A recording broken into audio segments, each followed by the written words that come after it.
এই তো সবে মাত্র পেঁয়াজ দিয়েছি। পেঁয়াজটা হালকা ব্রাউন কালার হয়ে গেলে চিকেন আছে, চিকেন ফ্রাই করব। তারপর আস্তে আস্তে মশলা দিয়ে টোটালি দেশি স্টাইলে চিকেন কষা বানাবো আজ। এর মধ্যে দিয়ে দিচ্ছি কিছু কাঁচা লঙ্কা। পেঁয়াজ পুরো ব্রাউন কালার হয়ে গেছে, তাই এর মধ্যে এবার দিয়ে দেবো রসুন বাটা। এই রসুন বাটাটা 2-3 মিনিট ফ্রাই করার পর ওর মধ্যে চিকেন দেব। রসুনও প্রায় ডিপ ফ্রাই হয়ে গেছে, চিকেন এবার অ্যাড করবো ওর মধ্যে।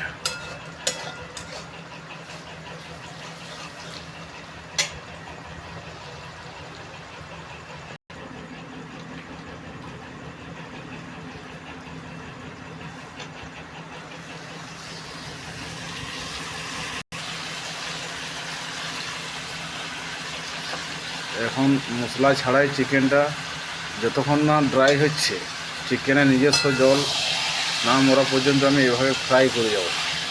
এর মধ্যে আদা থেতো অ্যাড করে নিচ্ছি।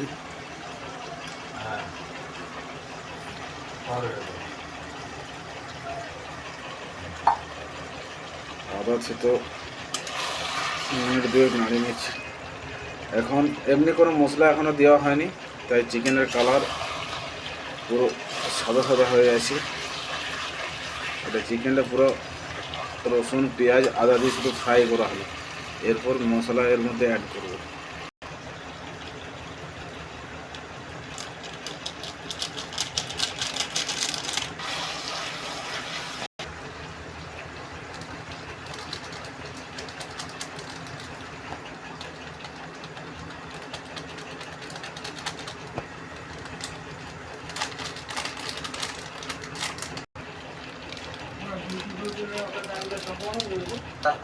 আর একটু সিদ্ধ হওয়ার পর নামিয়ে দেবো, ঝোলটা তোমাকে ড্রাই হয়ে যাবে।